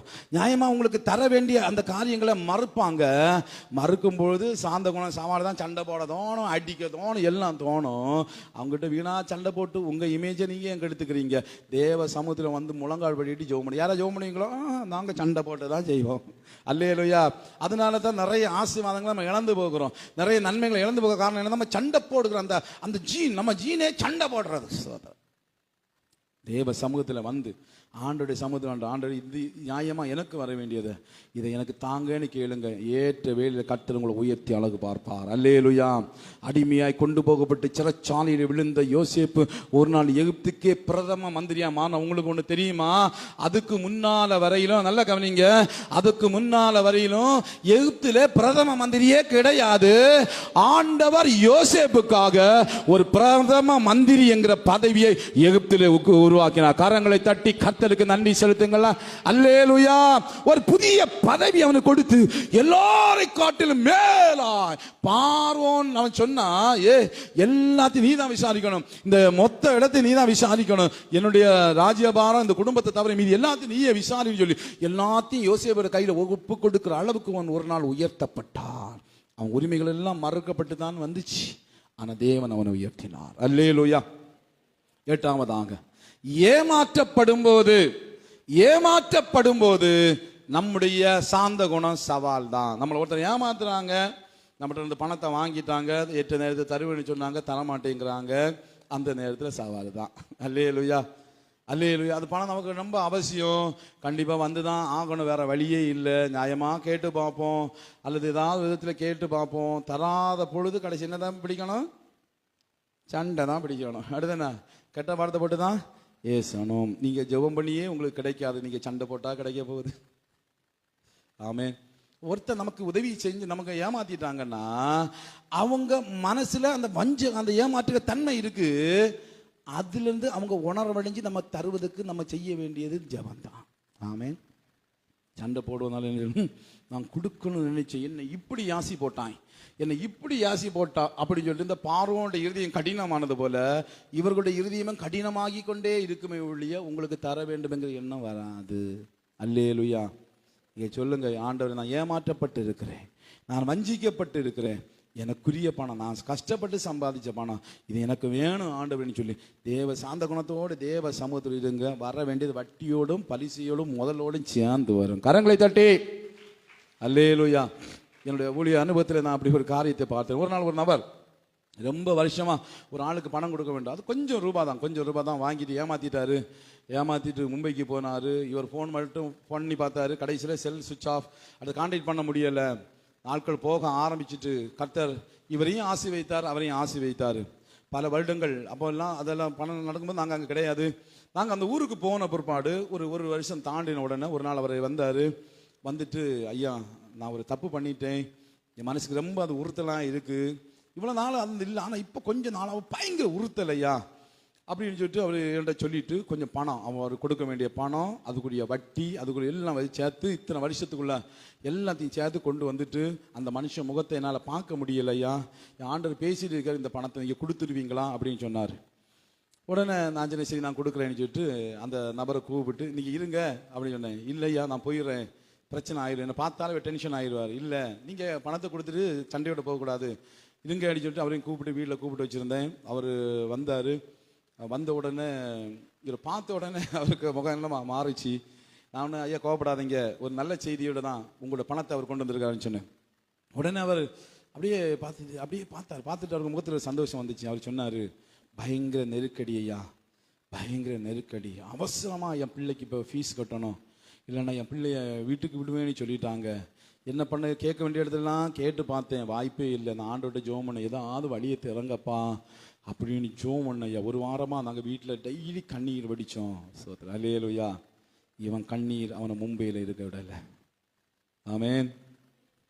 எங்கே ஓடி ஒழிச்சாலும் அவன் அமெரிக்கா போனாலும் வருவாள். அல்லேலூயா. நீ சண்டை போடாத, சாந்த குணத்தை அங்கே நிரூபிக்க வேண்டும். அல்லேலூயா. அல்லேலூயா. நம்ம கேட்காத போல வரையிலும் அவங்களை குற்ற உணர்வு அவங்களை குத்திட்டே இருக்கும். ஒரு முறை இங்கே கேட்டு தள்ளான்னு சொன்னால் முடிஞ்சிச்சு, அடுத்து தள்ளான் தான். இல்லை, நம்மளை பார்க்கும்போதே குற்ற உணர்வு உண்டாகணும். என்ன நினைக்க அவ்வளோ ஏன் நினைக்கும், அந்த எண்ணத்தை வர போகிறத விடாத. நீங்கள் சாந்த குணத்தோடு இருங்க. சாந்த குணம் ஒரு சவாலை அவங்களுக்கு மாறும். ஆமேன். ஏமாற்றப்படும் பொழுது சாந்த குணம் சவால் தான், ஆனால் அவங்களால் ஜெயிக்க முடியும். 9வது, கருத்து வேறுபாடுகள். 2 பேருக்குள்ளால கருத்து வேறுபாடு வரும்பொழுது சாந்த குணம் தான். பேசிட்டே இருப்பாங்க. ஏதாவது ஒரு பிரச்சனை வந்த உடனே அங்கே சண்டை பிடிச்சாங்க. பாஸ்டர்மார்களே அப்படிதான், சோத்திரம். அல்லேலூயா. பாசமான ஊழியக்காரன் கூட சில இடங்களில் பார்த்துருக்கேன். பார்த்தீங்களா, இப்போ யூடியூப் ஒன்று வந்து வரப்போய் இந்த சோசியல் மீடியாவில் வரப்போய் எங்கே என்ன நடந்தாலும் உடனே போட்டு வருவான். ஆமாம், வெட்டு குத்து பாஸ்டரு வேட்டி என்னது அங்கேயும் மடிச்சு கட்டிக்கிட்டு அப்படி சண்டை போட்டதெல்லாம் பார்த்துட்டு இருக்கு. இன்னைக்கு அந்த லெவலுக்கு ஆயிடுச்சு. கருத்து வேறுபாடு, தான் சொன்னதை மற்றவன் ஏற்றுக்கொள்ளணும், தான் சொன்னதை மற்றவர்கள் ஏற்றுக்கொள்ளணும், எல்லாருடைய மைண்ட் செட்டு. அப்படி கருத்து வேறுபாடு வரும் பொழுது சாந்த குணம் சாவால் தான். ஒரு நபர் ஒரு ஆபத்தில் ரொம்ப உதவி செஞ்சார், இன்னொருத்தருக்கு உதவி செஞ்சார். அவர் உதவி பெற்றவரும் ரொம்ப அவருக்கு நன்றியாக இருந்தார். கொஞ்சம் காலம் போன பிற்பாடு ஒரு நாள் அவர்கள் பேசி கொண்டு பிறகு கருத்து வேறுபாடு இருந்துச்சு. அப்போ இவர் சொன்னார், அன்னைக்கு நான் உதவி செய்யாமல் இருந்திருந்தா உன் நிலைமை என்ன? அவருக்கு ரொம்ப கோபம் வந்துடுச்சு. நீ உதவி செய்யலன்னா கடவுள் வேற எவனை கொண்டு உதவி செஞ்சிருப்பா, நீ எல்லாம் பெரிய ஆளே கிடையாதுன்னு சொல்லிட்டார். எப்படி ஆகும்? இவர் சொன்னதும் தப்பு. நம்ம ஒரு உதவி செஞ்சோன்னா சொல்லி காட்டக்கூடாது, மிகப்பெரிய தப்பு. நானாக்கும் இதனால தான் ஆபிரகாம் கையை வசத்திட்டு ஒன்றும் வேணாப்போ நாளைக்கு நீ சொல்லி காட்டுவ. சோதம ராஜா நானாக்கும் ஆபிரகாம ஐஸ்வர்யம் ஆக்குனேன்னு சொல்லி நீ சொல்லி காட்டுவ. அதனால ராசா உனக்குள்ள ஒன்றும் வேண்டாம் அப்படின்னு ஆபிரகாம் கையை வசத்துக்கு காரணம் அதாகும். ஒருத்தன் உதவி செஞ்சான்னா, நம்ம ஒரு ஆளுக்கு உதவி செய்கிறோன்னா ஒரு நாளும் சொல்லி காட்ட முடியக்கூடாது. ரெண்டாவது, உதவி பற்றி நன்றி கிட்டவன். சரி, அவன் தான் கோபத்தில் பண்ணிட்டான். அன்னைக்கு அந்த ஆபத்தில் அவன் தான் உதவி பண்ண, எவனுமே உதவி பண்ணல, அவன் தான் உதவி பண்ண. அந்த உணர்வு இல்லாதவன் இவன் மனுஷனா? உதவி செய்வதை சொல்லியும் காட்டக்கூடாது, உதவி பெற்றதை மறக்கவும் கூடாது. அல்லேலூயா, அல்லேலூயா. உதவி பெற்றவங்களுக்கு எந்த விதத்தில் நீங்க ஒரு ஆள் ஒரு ஆபத்தில் உங்களுக்கு உதவி செஞ்சிருக்கே, ஒரு 10 ரூபா நீங்கள் பஸ் ஏறி போகிறீங்க, உங்கள்ட்ட இருக்க ரூபாயெல்லாம் கலைஞ்சிட்டு திருநெல்வேலிக்கு போகணும், போகிற வழியில் ஒரு 10 ரூபா குறவுன்னா போய் சேர முடியுமா? ஐயா இறக்கி விட்டுருவா ஐயா பஸ்காரன். இல்லையா என்கிட்ட 10 ரூபா இல்லையா, பைசா எல்லாம் விழுந்துச்சு. இல்லை, அந்த 10 ரூபாயும் விலையேறப்பட்டது. ஏன் 2 ரூபா நீங்கள் பஸ்ஸில் ஏற டிக்கெட் எடுத்து 2 ரூபா குறைஞ்சி பாருங்க, முன்னத்தை சாப்பிட தான் இறங்கணும். உண்மைதானே? செக்கர் வந்து ஃபைன் அடிச்சு விட்டுட்டு போயிட்டு வருவார். 2 ரூபாயும் விலை ஏறப்பெற்றது. அந்த ஆபத்து, அந்த எப்படிப்பட்ட சூழ்நிலை இருக்கணும், அப்போ கிடைக்கிற 1 ரூபா கூட அது விலையேறப்பட்டதாகும். அப்படி 1 ரூபா தந்துருந்தா கூட அவங்கள ஒரு நாள் அவங்களுக்கு விரோதமாக பேசாதீங்க. தப்பு எல்லார்கிட்டையும் உண்டு. ஒருத்தர் இந்த உலகத்தில் எவனுமே யோக்கியம் கிடையாது. எல்லார்ட்டையும் தப்புகள் உண்டு, எல்லார்ட்டையும் பிரச்சனை உண்டு. ஆனால் உங்களுக்கு ஒரு ஆள் உதவி செஞ்சிருப்பாரு, உங்களுக்கு கஷ்டத்தில் ஒரு ஆள் உதவி செஞ்சிருப்பாரு, எந்த சூழ்நிலையும் அவங்கள தப்பாக பேசாதீங்க. அல்லேலூயா. அவன் பாவியாக இருந்துட்டு போட்டு, அவன் துன்மார்க்கனாக இருந்துட்டு அவனுக்கு விரோதம் உங்கள் வாயை என்ன செய்யாதீங்க, திறக்க. ஏன்னா ஒரு காலத்தில் அவனுடைய உதவி உங்களுக்கு தேவைப்பட்டுச்சு. ஒரு காலத்தில் கர்த்தர் அவன் மூலமாக உங்களுக்கு உதவி செய்தார். அல்லேலூயா, அல்லேலூயா. அப்போ இப்படிப்பட்ட அது 2 பேரும் பயங்கர சண்டை. அந்த நேரத்தில் தான் இன்னொருத்தர் போய் அது சண்டையை விளக்கிட்டு அந்த இடத்துல நானும் உண்டு. அதுதானே தான் சொல்கிறேன். நான் அவரை கூப்பிட்டு சொன்னேன், ஐயா அன்னைக்கு மட்டும் அவர் செஞ்ச உதவி எனக்கு தெரியும், அன்னைக்கு மட்டும் அவர் உதவி செய்யாமல் இருந்திருந்தீங்க ரொம்ப கேவலப்பட்டிருப்பீங்க, நீங்கள் சொன்ன தப்புயா. இல்லை ஆமாம் அப்படி பேசி இருக்கட்டும், அது அவர் ஏதோ கோபத்தில் பேசிட்டார், இருக்கட்டும் அப்படின்னு சொல்லிட்டு அந்த ஐயாவை 2 பேரும் கூப்பிட்டு பேச அவரை பார்த்து சொன்னேன், ஐயா நீங்களும் சொன்ன தப்பு, உதவி செஞ்சதை சொல்லி காட்டக்கூடாது, அது பெரிய காயத்தை உண்டாக்கும். எப்போதுமே எல்லாருக்குமே நான் உதவி செஞ்ச ஒருவர் இன்னொரு இடத்தை சொல்லி காட்டும் போது அது காயத்தை உண்டாக்கும். அதனால நீங்கள் செஞ்சதும் தப்புன்னு சொன்னேன். சரி, 2 பேரும் புரிந்து கொண்டாங்க. இன்னைக்கு வந்து அவங்க ஐக்கியமாக இருக்கிறார்கள். அல்லேலூயா. அப்ப கருத்து வேறுபாடு வரும்போது சாந்த குணம் சவால். அடுத்ததாக தவறா குற்றம் சாட்டப்படும் போது சாந்த குணம் சவாலே. நம்ம ஒருத்தர் தப்பே பண்ணல, உங்களை தப்பா சொல்றாங்க, நீ அப்படி பண்ணிட்ட இப்படி பண்ணிட்ட, இன்னும் நிறைய பேர் அப்படி தானே சொல்றாங்க. உங்களை நிறைய பேர் சொல்லலாம், உங்களை நீங்க அப்படிப்பட்ட மனசுல கூட நினைச்சிருக்க மாட்டீங்க, பட் உங்களை குறித்து தப்பா பேசுவாங்க. அப்போ நீங்க நினைச்சுவீங்க, உங்களுடைய காரியத்தை நிரூபிப்பது போவீங்க. அந்த நேரத்தில் சாந்த குணம் சவாலாக மாறும். அந்த நேரத்தில் அமைதியாக இருந்து விடுங்கள். அல்லேலூயா. நீங்க திரும்ப உங்க நியாயத்தை சொல்ல போனீங்கன்னா பிரச்சனை வளருமே ஒழிய ஒரு நாளும் அதுக்கு முடிவு வராது. தவறா உங்களை யாராவது சொல்றாங்களா, தப்பா பேசுறாங்களா, அமைதியா இருந்துருங்க, சாந்த குணத்தோடு இருங்க, கர்த்தர் கிரியை செய்வார். அல்லேலூயா. 10வது, மன அழுத்தத்தில் இருக்கும்போது சாந்த குணம் சவால். ரொம்ப டென்ஷன்ல ஒரு ஆள் இருக்கு, ரொம்ப டென்ஷனோடு இருக்கிறாங்க, ஏதோ ஒருவேளை வேலையில் அழுத்தமா இருக்கலாம், அல்லது குடும்பத்தில் ஏதாவது பிரச்சனையோடு இருக்கலாம், ஏதோ ஒரு கஷ்டமான சூழ்நிலை இருக்கலாம். இந்த பரீட்சைக்கு போறதுக்கு முன்னால பிள்ளைகள் பயங்கர டென்ஷனா இருப்பாங்க. வேலை செஞ்சிருக்கிற அலுவலக பணிகள் நடக்கும் பொழுது அந்த இடத்துல அவங்க பயங்கர டென்ஷனா இருப்பாங்க. கட்டாயமா சில ப்ராஜெக்ட் இப்போ முடிக்கணும், அதுக்கு கம்பெனியில் இருக்கும், பிள்ளைகளுக்கு இருக்கும், ஏதாவது ஒரு காரியத்தை குறிப்பிட்ட நாட்குள்ள முடிக்கணும்னு அவங்களுக்கு அங்கே அந்த டியூ டேட் கொடுத்துருக்கிற பொழுது அவங்க பயங்கர டென்ஷனில் இருப்பாங்க. புதிய காரியம், ஒரு இன்டர்வியூ போகும்போது, ஒரு புதிய சவாலை எதிர்கொள்ள போகும்போது, ஒரு புதிய காரியத்தை செய்யும்போது அவங்களுக்கு பயங்கர டென்ஷன்ல அதிர்ச்சியில் இருப்பாங்க. அதோடு கூட ஃபோனில் யாராவது சில ஆட்கள் பார்த்தீங்கன்னா ஃபோனில் சில காரியங்கள் எல்லாம் டீல் பண்ணிகிட்டே இருப்பாங்க. தீவிரமாக ஃபோனில் பேசும் பயங்கர டென்ஷனில் இருப்பாங்க. இந்த நேரத்தை ஒரு ஆள் கிராஸ் ஆச்சுன்னா சாந்த குணம் சவால் தான். உண்மைதானே? சில பிள்ளைகள் பாருங்க, அமைதியான பாருங்க, அந்த சில குறிப்பிட்ட டைம் பயங்கர பொட்டி தெரிக்கும் பார்த்தீங்களா? சில பிள்ளைகள், சில புருஷன் சில பொட்டி தெரிப்பாங்க. அவங்க எப்பவும் அப்படி அல்ல, அப்படி பொட்டி தெரிப்பாங்க. அதுதான் நம்ம பிடிச்சிக்கும். அப்படி பேசிட்டா, இப்படி பேசிட்டா, அப்படி பேசல. அந்த டென்ஷன் வரும்போது சாந்த குணம் சவால் தான். யாராவது குறுக்கிடும் போது, யாராவது சுரண்டும் போது, தயவு செஞ்சு நான் உங்கள்கிட்ட சொல்றேன், ஒரு ஆள் இன்னொருத்தவங்கள்ட்ட ஃபோனில் பேசியிருக்காங்கன்னா தயவு செஞ்சு அவங்கள்ட்ட போய் நோண்டாதீங்க. எல்லாருக்கும் சொல்ற வார்த்தை, ஃபோனில் பேசிட்டு இருக்கிறாங்களா அவங்கள போய் நோண்டி இதான் அவங்க சீரியஸாக பேசிட்டு இருப்பாங்க. பேசி முடிகிறவங்க பொறுத்துருங்க, விழுந்துட்டு அதுக்கப்புறம் பார்த்து சொல்லுங்க, இல்லைன்னா சிக்கல் தான். ஆமே. சாது முரண்டா காடு வீடும் தாங்காதையா, அல்லேலுயா. காடு ரெண்டாவது முதல்ல வீடே தாங்காது, கிட்ட இருக்கு நீயும் தாங்க மாட்டேன். ஆமே. அப்போ ஒருத்தங்க ஃபோனில் பேசி இப்படிப்பட்ட டென்ஷனில் இருக்கும்போது நீங்கள் என்ன செய்யாங்க, இன்னொரு டிஸ்டர்ப் பண்ணாதீங்க. அப்படி இந்த சூழ்நிலை இருக்கும்போது அவங்க பயங்கர டென்ஷனில் இருப்பாங்க. அந்த நேரம் நல்லவர்களும் கெட்டவர்களாய் மாறுகிற நேரம். ஆமென். ஒரு ஆள் பயங்கர டென்ஷன்ல மன அழுத்தத்தில் இருக்கும் பொழுது, அந்த நேரத்தில் நம்ம அவங்களோடு பேச போகும்போது, காரியங்களை செய்ய போகும்போது, எவ்வளோ பெரிய நல்லவனாக இருந்தாலும் கெட்டவனாய் சீக்கிரம் மாறிடுவான். எவ்வளோ பெரிய சாந்த குணம் உள்ளவனாக இருந்தாலும் அவன் மாறிடுவான். அந்த நேரத்தில் அது ஒரு புறம். இன்னொரு புறம் என்ன செய்வது? சாந்த குணத்தோடு இப்படிப்பட்ட சூழ்நிலை நம்ம ஒருத்தர் பேசிட்டே இருக்கிறோம், நம்மளை வந்து சுரண்டுறாங்க, நம்மளை பற்றி இது பண்ணுறாங்க, அல்லது நம்ம டென்ஷனில் இருக்கும்போது ஏதாவது வந்து சொல்கிறாங்க. அப்படி சொல்லும் பொழுது என்ன செய்வது? ஒரு நபருடைய உதாரணம், இயேசு கிறிஸ்து உதாரணம் நம்ம எடுப்போமா? சாந்த குணத்தோடு செயல்பட முடியுமா? இயேசு கிறிஸ்துடைய மானிட அவதாரத்துடைய கடைசி நாட்களிலே இயேசு மகா கடினமான மன அழுத்தத்தில் இருந்தார். தெரியுமா உங்களுக்கு? அது எப்போ ரொம்ப டென்ஷன் அவருக்கு. ஏன்னா மரணத்தை குறித்து அவர் திங்க் பண்றாரு. சிலுவை அடிக்க போறாங்க, உதைக்க போறாங்க, என்னென்னமோ பண்ண முழுக்கில வைக்கிற அந்த வலிகள் அதெல்லாம் நினைச்சு பாருங்க, யோசித்து பாருங்க. ஒரு ஆப்ரேஷன் நடக்க போகுதுன்னா, இந்த ஆப்ரேஷன் நடக்க போறதுக்கு முன்னால அவங்களுடைய பிபியை செக் பண்ணுவாங்க. ஏன் தெரியுமா? ரொம்ப அழுத்தத்துக்குள்ள அவங்க இருப்பாங்க. அவங்க சில ஆட்களுக்கு அப்படி இதுக்கு முன்னால் ஆப்ரேஷனே நடந்திருக்கு, ஆனாலும் ஆப்ரேஷன் கேட்டாலே ஒரு பயம். அப்படிதானே? அது பிபி எல்லாம் ரொம்ப ஏகுறோம். அங்க நிலத்தடமாறிப்பாங்க. அப்படி என்னன்னே தெரியாத அவர்களுக்கே இவ்வளவு விபி ஆகுதுன்னா, சிலுவையை பார்க்கிறாரு, சிலுவையோட எல்லா காரையும் பார்த்தா அப்பா இயேசுக்கு எவ்வளவு மன அழுத்தம் இருக்கு. அவருடைய வார்த்தை அதை வெளிப்படுத்திச்சு. லூக்கா எழுதின சுவிசேஷம் 12வது அதிகாரம், லூக்கா எழுதின சுவிசேஷம் 12வது அதிகாரம் அதனுடைய 50வது வசனத்தை வாசிங்க. ஆகிலும் நான் முழுக வேண்டிய ஒரு ஸ்நானம் உண்டு, அது முடியும் அளவும் எவ்வளவோ நெருக்கப்படுகிறேன். இயேசு சொல்றார், நான் எவ்வளவு நெருக்கப்படுகிறேன். பல இடங்களில் இந்த நெருக்கம் அவரை அப்படி சூழ்கிறது. நெருக்கம் வரும்போது சிரிச்சிட்டு இருக்க முடியுமா? நெருக்கம் வரும்போது சந்தோஷமா இருக்க முடியுமா? யோசித்து பாருங்க. அப்ப ஒரு பயங்கரமான நெருக்கத்துக்குள்ளால இயேசு இருக்கிறார்.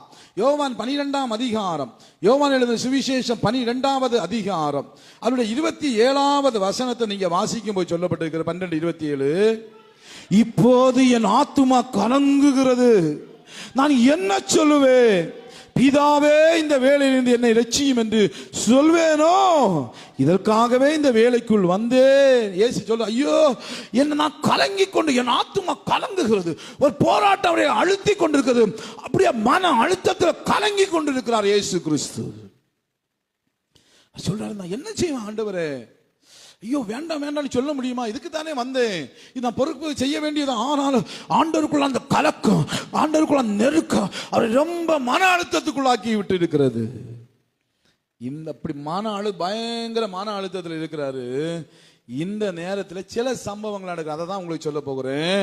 மத்திய எழுதின சுவிசேஷம் 20வது அதிகாரம், மத்திய எழுதின சுவிசேஷம் 20ஆம் அதிகாரம் 20, 21 ஆகிய வசனங்களை வாசிங்க. அப்பொழுது செபதேவின் குமாரனுடைய தாய் தன் குமாரனோடு கூட அவரிடத்தில் வந்து ஆண்டவரை பணிந்து கொண்டு உம்மிடத்தில் ஒரு விண்ணப்பம் பண்ண வேண்டும் என்றார்.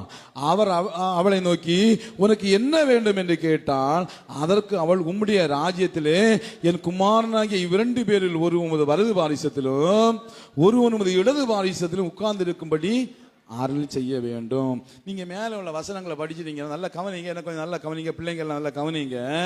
ஆண்டவர் சொல்லுகிறாரு, நம்ம எருசலேமுக்கு போக போறோம்ப்பா. எருசலேமில் போய் மனுஷகுமாரன் பிரதான ஆசாரியத்தில் ஒப்பு கொடுக்கப்படுவாரு. அவர் ஆக்கிரைக்குள்ள தீப்பாங்க. 13-19 வசனம். அவரை பரியாசம் பண்ணுவாங்க, வாரினால் அடிப்பாங்க, சிலுவையில் அறையும்படி புற ஜாதிகளுக்கு ஒப்பு கொடுப்பாங்க. இப்படி எல்லாம் ஆண்டவர் தன்னுடைய எல்லாவற்றையும் சீசர்களிடத்தில் சொல்லிட்டே வாராரு. இப்படி எல்லாம் என்ன நடக்கும், இப்படி எல்லாம் நடக்கணும் சீசல்கிட்ட சொல்லிட்டு வரும்போது அம்மா வந்து கேட்கறது, ஆண்டவர் நீ பெரிய நிலைமைக்கு வரப்போகிறீரு, எனக்கு மூத்த பையன் வலது பக்கத்துல இளைய பையன் இடது பக்கத்துல இருக்கிற அந்த கிருபையை தாங்க ஆண்டவரே. ஹலோ, அந்த அம்மா தப்பா கேட்கிறாங்க. ஆசைதான் தான் பிள்ளைகள் மட்டும் மேல 12 சீசர்ல ஒருத்தன் உதவகார போயிட்டான், 11 பேர் இருக்கிறாங்க. 11 ஏன் 2 பிள்ளைகளும் மேல வரடும். அவரே வேதனையை கொட்டிட்டு வர்றாரு, மன அழுத்தத்தில் இருக்கிறார். இவளுக்கு பிள்ளைக்கு புறமும் பதவி வேணும். என் சூழ்நிலையை புரிந்து கொள்ளாம பதவி பதவி பதவி. ஆண்டவரே உம்முடைய ராஜ்யத்தில் நீ ராஜாவா இருக்கும் போது 2 பிள்ளைகளும் அல்லது பக்கத்தை ஒருத்தர் இடது பக்கத்தில் ஒரு இருக்கணும். ஆமென். ஆண்டவர் பாருங்க, மற்ற சீசர்கள் எல்லாம் இதை பார்த்து எரிச்சலானாங்க அப்படின்னு சொல்ல 24 வசனம். மற்ற 10 பேரும் அதை கேட்டு அந்த 2 சகோதர பேர்ல மற்றவனுக்கு எரிச்சல் ஆகிற அளவு. ஏற்கனவே இயேசு எங்க போறாரு, போற பிரயாணம் எங்க போறாரு, சிலுவைக்கு போக போறாரு. அவர் அடிச்சு நொறுக்க போறாங்க. அந்த நேரத்தில் வந்து அவளுக்கு பிள்ளைகளுக்கு பதவி வேணுமா, பதவி. நிறைய பேருக்கு பதவி கிடைச்சாதான் ஆண்டவர். பதவி இல்லைன்னா ஆண்டவர் வேண்டாம், சபை வேண்டாம், ஒண்ணு வேண்டாம். பதவிக்காகவே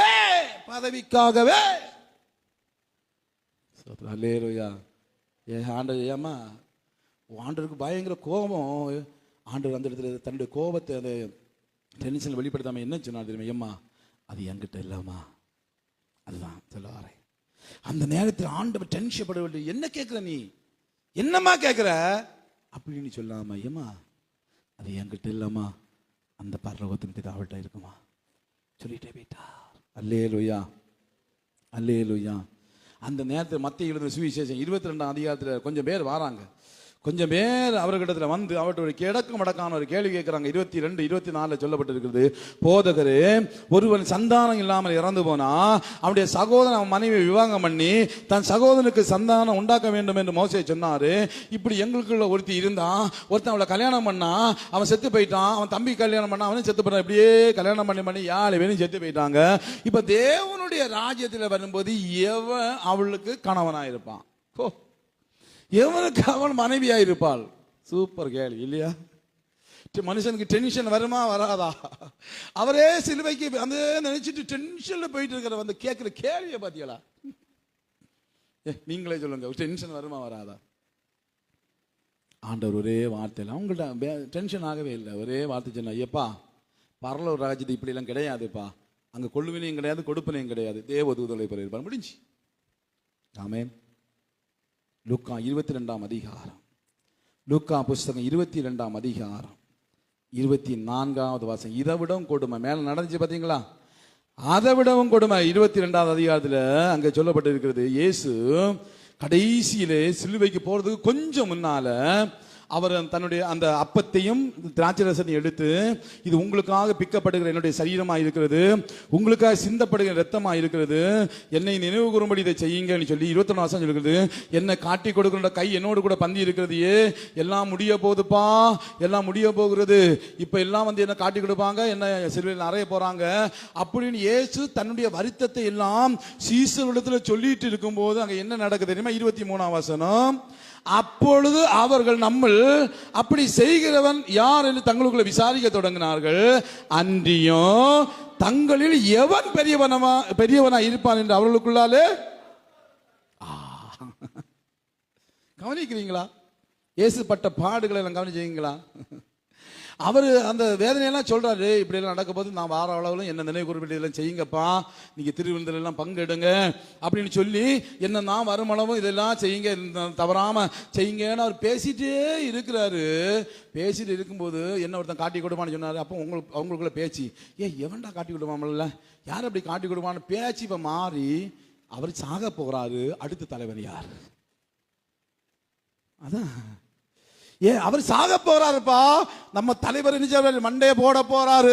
அடுத்து யார் தலைவன், அடுத்து யார் பெரியவன், அடுத்து யார் பெரிய, அவனுக்குள்ளே வாக்குவாதம் உண்டாயிட்டு. இப்படிப்பட்ட 3.5 வருஷம் கொண்டு சாப்பாடு போட்டாரு.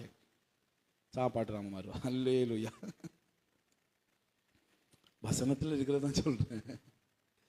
எப்படிப்பட்ட சூழ்நிலை எல்லாம் இயேசு எதிர்கொண்டு இருக்கிறார் தெரியுமா? கிழமை எப்ப சாவா, கட்டில் படுக்க எப்ப காணி. அவர் இயேசு எப்ப சாவாரு? பதவி நமக்கு வேணும். இயேசு எப்ப சாவாரு?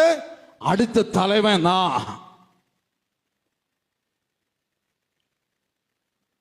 மன அழுத்தத்தை கூட்டுகிற காரியம்.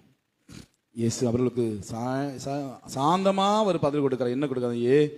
உலகத்தான போல இருக்காதப்பா, உலகத்துடைய ராஜ்யங்கள் அப்படி இருப்பாங்க, நீங்க அப்படி இருக்கக்கூடாது என்று சாந்தமாய் பதில் கொடுத்தார். 4வது ஒரு பெரிய கொடுமை, அதை விட கொடுமை. மத்திய 26ஆம் அதிகாரம் 49-50 வசனம் சொல்கிறது, யூதாஸ் இயேசுவை காட்டி கொடுப்பதற்காக ஒரு பெரிய சேனையோடு கூட பட்டயத்தோடும் தடியோடும் அங்கே வருகிறாங்க. இயேசு கிறிஸ்து யூதாஸை பார்த்து ஒரே ஒரு கேள்வி கேட்டார், சிநேகிதனே, சிநேகிதனே. நாம இந்த என்ன சொல்லியிருப்போம்? துரோகி, இவ்வளவு நாள் கூட இருந்துட்டு இப்படி ஆப்பு வச்சிட்டியப்பா, நீ எவ்வளவு நாள் என் கூட இருந்துட்டு இப்படி எனக்கு துரோகம் பண்ணிட்டியே, நீயா இருந்து என்ன இப்படி பண்ணியிருக்கலாமா, நீயா இருந்து என்ன இப்படி காட்டி கொடுத்துருக்கலாமா, நீயா இருந்து எனக்கு இப்படி பண்ணி இருக்கலாமா அப்படி அவனை சபிப்போம், அவனை ஏதாவது பண்ணுவோம். ஆனா இயேசு அவனை பார்த்து சொல்லுவார், சிநேகிதனே. மன அழுத்தம், டென்ஷன் இருக்கும்போது சாந்த குணம் சவால் தான். ஆனா கிறிஸ்து உங்களுக்குள் வசித்தார், சாந்த குணம் சாந்த குணமாகவே இருக்கும். அல்லேலூயா. இயேசு நமக்கு ஒரு நல்ல முன்மாதிரி. சாந்த குணத்தோடு வாழ்வது சவாலான காரியம்தான், ஆனாலும் முடியும் என்பதை இயேசு கிறிஸ்துடைய வாழ்க்கை நமக்கு கற்றுத் தருகிறது. அல்லேலூயா, அல்லேலூயா. ஒரே ஒரு சம்பவத்தை சொல்லி நிறைவு செய்கிறேன். சாந்த குணத்தை எப்படி அடைவது என்பதை பெற்றுக்கொள்ள என்பதை வருகிற ஞாயிற்றுக்கிழமைக்கு அடுத்த ஞாயிற்றுக்கிழமை தொடர்ந்து முடித்துக் கொள்ளலாம். ஒரே ஒரு சம்பவத்தை சொல்லி முடித்துக் கொள்கிறேன். நாங்கள் ஒரு ஊரில் இருந்தபோது ஒரு வேதாகம கல்லூரியில் நான் படித்து கொண்டிருந்தேன். எனக்கு பாடம் நடத்துகிற ஊழியக்காரர் நல்ல ஒரு ஞானவான். அவர் ஒரு இடத்துல ஊழியத்தை ஆரம்பித்தார். ஊழியத்தை ஆரம்பித்து ஊழியம் நன்றாய் போய் கொண்டிருக்கும் பொழுது பிரச்சனை வர ஆரம்பிச்சு. அந்த ஊரில் எல்லாருமே இங்கே சர்ச்சு இருக்கக்கூடாது, ஒரு செட்டு போட்டிருக்கிறாரு, சர்ச்சு இருக்கக்கூடாது அப்படின்னு சொல்லி ஊருக்காரர் எல்லாம் திரண்டு அந்த ஊழியக்காரரை துரத்திட்டாங்க. அவர் ஒரு இடத்துல போய் இருக்கிறாரு. இப்போ அவங்க கம்ப்ளைண்ட் கொடுத்துட்டாங்க, போலீஸ் அந்த ஊருக்குள்ளால போக முடியாது, அதை எதுவுமே பண்ண முடியாது. அவ்வளோ பயங்கர தீவிரமான மக்கள். அந்த நேரத்தில் தான் எங்க நான் இருந்த சபையில் ஒருத்தர் இருந்தார். அவர் பெரிய மனுஷன். அவர் தான் அந்த சபைக்கு ராஜா. போற ஊழியக்காரன் எல்லாம் அவர்கிட்ட தான் சரண்டர். அப்படிப்பட்ட ஒரு பெரிய மனுஷன் ஒருத்தர் இருந்தார். நான் அவருடைய வார்த்தைகளை செவி கொடுக்க மாட்டேன், கர்த்தருடைய வார்த்தையை மட்டும் செவி கொடுப்பேன். என் மேல அவருக்கு பயங்கர பகை. எப்படியாவது என்னை ஓச்சி கொடுத்தணும்னு ரொம்ப ட்ரை பண்ணாரு, நடக்கவே இல்லை. ஒரு நாள் ஆனால் நல்லா பேசி அவர் வீடு சந்திக்க போய் பேசிட்டு இருக்கும்போது சொன்னார், ஐயா, அவர் என்ன கேப்டன் தான் கூப்பிடுவாரு, கேப்டன் ஐயா, உங்கள் ஃப்ரெண்டு சோயன்ஸ் அந்த பாஸ்டர், அவருக்கு சர்ச்சில் இப்படி ஆயிட்டு உங்களுக்கு தெரியுமா? நான் சொன்ன கேள்விப்பட்டேன் ஐயா, கேள்விப்பட்டேன். உடனே ஐயா, நீங்கள் எனக்கு ஒரு உதவி செய்யணும், அந்த சர்ச்சுடைய லொக்கேஷன் ஃபோட்டோ எடுக்கணும், ஃபோட்டோ எடுத்து கொடுத்தா, இப்போ போலீஸ் அங்கே உள்ளே போக முடியலை, எதுவும் பண்ண முடியலை, எப்படியாவது கோர்ட்டுக்கு போயிட்டாங்க, கோர்ட்டில் இருக்கிறதுனால நம்ம வேற ஒருத்தரும் ஒன்றும் செய்ய முடியாது, நீங்கள் போயிட்டு போய் ஃபோட்டோ எடுத்துகிற ஒரு பிரச்சனை இல்லை, போயிட்டு வாங்க அப்படின்னு சொன்னால். அங்கே நடக்கிற எந்த சம்பவம் எனக்கு தெரியாது. அந்த ஒரு குறிப்பிட்ட ஒரு முக்கியமான பகுதி, பெரிய ஊர். அந்த ஊரில் ஒரு கேமராமேன் உண்டு. அவரை வர வச்சு இவர் என்னட்ட சொன்னார், ஐயா உங்கள் பைக்கில் போகாதீங்க, இப்போ நான் வச்சுருக்கே பைக்கு தான், அந்த பைக்கில் போகாதீங்க, என்னட்ட எக்ஸல் இருக்குது அதில் போங்க அப்படின்னு சொல்லி விட்டுட்டாரு. நானும் கலங்க இல்லாதவனா சரி போய் ஃபோட்டோ என்னுடைய பைபிள் காலேஜ் சாருக்காக தானே போகிறேன்னு சொல்லிட்டு போயாச்சு. ஒரு 8-9 கிலோமீட்டர் அந்த பக்கம் தாண்டி போனோம். என்ன பிரச்சனைனா, போகும்போது ரோட்டில் கல் பரப்பி போட்டிருக்கு, புதிய ரோடு போட்டிருக்கு, கல் பரப்பி போட்டுருக்கு. நாங்கள் அந்த ஊருக்குள்ளே போயாச்சு. ஆடி போகும்போது சொன்னார், யூனிஃபார்மில் போகாதீங்க ஐயா, நீங்கள் கலர்லேயே போங்கன்னு சொன்னார். சோத்திரம். நானும் சரி யூனிஃபார்மில் போய் கலர்லேயே போயாச்சு. போய் ஃபோட்டோ எடுக்க அவர், நான் அந்த சர்ச்சுக்கு சைடில் நிற்கிறேன், ஃபோட்டோ எடுக்க கேமராமேன் போனார். போயிட்டு வேகமாக ஓடி வாராரு. வேகமாக ஓடி வந்துட்டு என்ன சொன்ன, ஐயா வண்டி எடுத்துருங்க, ஐயா வண்டி எடுத்துருங்க. நான் சொன்னேன், ஐயா பயப்படுறீங்க, வண்டி எடுத்துருங்கய்யா அப்படி சொல்லிட்டு அவர் ஃபோட்டோ எடுத்துட்டாரு. 2-3 ஃபோட்டோ எடுத்துட்டாரு. வண்டி எடுக்கணும்னு ஆபத்து, வண்டி எடுத்துங்க. நான் உடனே வண்டி எடுத்துட்டு கிளம்பிட்டேன். என்னன்னு கேட்டேன், ஐயா பெரிய பிரச்சனை, எனக்கு ஃப்ரெண்டு ஒருத்தர் இங்கே அவர் சொன்னார், இங்கே வாரவனை கொலை பண்ணணும்னு ஊருக்காரங்க இருக்கிறாங்க, கொன்னே போடுவாங்க, ஆனால் தயவு செஞ்சு யாரும் பார்க்க முன்னாலும் ஓடி போயிருங்க, பெரிய பிரச்சனை இருந்த ஊர், அதனால் தயவு செஞ்சு ஓடி போயிருங்கன்னு சொல்லிட்டாரு அப்படின்னு சொல்லிட்டு பேசிட்டு இருக்கும் பொழுதே ஒருத்தன் பார்த்துட்டான். ஐயா ஒருத்தன் பார்த்துட்டான், நீங்கள் வண்டி எடுத்துருங்கன்னு. எப்பா அதை கேட்ட உடனே எனக்கு கை காலெல்லாம் உதற ஆரம்பிக்குது. வண்டியில் அந்த ரோட்டில் கல் ஜல்லி பரப்பி போட்டுருக்குறாங்க, வேகமாக ஓட்ட முடியாது. அந்த எக்ஸல்ல வேகமாக நான் ஓட்ட ஆரம்பிச்சிட்டேன். எனக்கு உயிரே என் கையில் இல்லை, உயிரே இல்லை. அங்கே பார்க்கும்போது நாங்கள் பின்னாடி கேமரா பார்த்து சொல்லி, ஐயா அந்த சர்ச்சை முன்னாடி ஆட்கள் எல்லாம் திரண்டாச்சு, நம்ம இன்னைக்கு சத்தம். ரொம்ப பயந்தேன், ரொம்ப பயந்தேன். ரொம்ப என்னால் வண்டி ஓட்ட முடியாது, கை காலெல்லாம் உதறது. சோத்திரம். அவர் பின்னாடி இருந்துட்டு, ஐயா ஓட்டுங்க கொன்னுருவானோ, இப்போ வருவானோ அப்படின்னு. ஆண்டவர் ஞானத்தை தந்தார். வார வழியில் பெரிய உடக்காடு, 2 பக்கம் பயங்கர உடை, பல இடங்களுக்கு ஊரே கிடையாது உடை. நான் ஒரு உடக்காடில் ஒரு சின்ன ஒத்த வழி இருந்து அந்த வழிக்குள்ள வண்டியை விட்டுட்டேன். ஆண்டு தந்த ஞானம், வண்டியை விட்டுட்டு அந்த எங்கேயோ சுற்றி அந்த வண்டி கடைசி அந்த இடம் நாங்குநேரி அந்த பகுதிக்கு வந்து சேர்ந்துச்சு. அது பிற்பாடு நாங்கள் அந்த ஊர் பேர் நான் சொல்ல விரும்பலை, அவங்க ஒரு வேளை லைவில் பார்க்கலாம், அதை சொல்ல விரும்பலை. நாங்குநேரி வந்து அதுக்கப்புறம் அந்த ஊருக்கு போனோம். அதுக்கு செய்தி வருகிறது, அதுக்குள்ளே பரவ ஆரம்பிச்சிட்டு 2 பேர் வந்தானுங்க, வந்து ஃபோட்டோ எடுத்துகிட்டு போயிடலாம். நம்மளால எவன் பிடிக்கிறானோ கொன்னுரு, அந்த இடத்துல எடுத்து கொன்னுருங்க 2 பேரையும். அப்படி தகவல் எல்லாம் அந்த ஏர் உள்ள பறக ஆரம்பிச்சிட்டு, எப்படியோ வந்து அவருக்கு வீட்டில் வண்டியை கொடுத்தோன்னா அப்படியே என்ன ஒரு பார்வை பார்த்தாரு. ஜெயிச்சிட்டீங்க ஐயா, ஜெயிச்சிட்டீங்க. எனக்கு பயங்கர டென்ஷன், உண்மையிலே பயங்கர டென்ஷன். அந்த மனுஷன் அப்படியே வயசான கொஞ்சம் பெரிய ஆள், ஒரு டாக்டர் அவர் அப்படியே வச்சு ஒரு குத்தணும் போல இருந்துச்சு. அப்படியே என்ன அடக்கிக்கிட்டேன். நோ சிரிச்சுட்டே போங்க, ரொம்ப நன்றி என்ன ஐயா அப்படின்னு. இதுவரைக்கும் அந்த பாஸ்டருக்கு இந்த சம்பவம் தெரியுமே என்ன தெரியாது. எனக்கு அந்த மனுஷனை பார்க்கும்போதெல்லாம் ரத்தம் கொதிக்கும் பார்க்கும்போது. என்ன குடும்பத்தை அனாதையாக்க பார்த்தாரே. கொஞ்ச நாள் ஆச்சு. ஒரு நாள் வீட்டில் இருக்கும்போது சொன்னார், ஐயா என்னை மன்னிச்சிடலங்க. என்ன ஐயா, அன்னைக்கு இவ்வளோ பிரச்சனை நடக்குன்னு தெரியும் எனக்கு, ஆனால் நீங்கள் சாதிச்சிட்டீங்க, கர்த்தர் உங்க கூட இருக்கிறார். அல்லேலூயா. அது பிறகு எங்கிட்ட எதுவுமே அதிகமாக பேசிக்க மாட்டார். சொன்னார், நான் அன்னைக்கு உங்க கூட கர்த்தர் இருக்கிறத பார்த்தேன். பெரிய ஆளியா நீங்க அப்படி சொன்னார். சில நேரங்களில் நம்மளோட உயிருக்கே ஒல வைக்க நினைப்பாங்க. அந்த சம்பவங்களை இப்போ நினைச்சாலும் எனக்கு அப்பா, நான் அன்னைக்கு இந்த மரண பயம் இருக்கு பார்த்தீங்களா, அன்னைக்கு இது எனக்கு தெரிஞ்சியா மரண பயம். நீங்கள் எப்படி அனுபவிப்பீங்களோ இல்லை, அனுபவிச்சிருவீங்களோ தெரியல. மரண பயம் அன்னைக்கு எனக்கு தெரிஞ்சு. இப்படி துரோகம் நமக்கு செய்யலாம், நம்மளை ஒன்றும் இல்லாமல் அழிக்கணும்னு பார்க்கலாம். அந்த இடத்திலும் சார்ந்த அன்னைக்குன்னா ஏதாவது பண்ணி இருந்தேன்னா நான் இல்லை ஜெயிலில் தான் இருக்கணும். ஆனால் அதுக்குரிய பலனை அவர் பெற்றுக்கொண்டார். அல்லேலூயா, அவர் பெற்றுக்கொண்டார். நான் என்ன சொல்ல வரேன்னா, அப்படிப்பட்ட சூழ்நிலை வந்தாலும் உங்களை நீங்கள் கர்த்தருக்குள் சாந்தப்படுத்திக் கொள்ளுங்கள், உங்களால் முடியும். ஆமென். எழும்புமா எல்லாரும் அப்படியே எழும்பி தேவ சமூகத்தில், இயேசுவே ஹல்லேலூயா ஹல்லேலூயா ஹல்லேலூயா ஹல்லேலூயா, இயேசுவே உம்மை போல மாறணுமே ஏசையா, நான் உம்மை போல மாற மாறணுமே,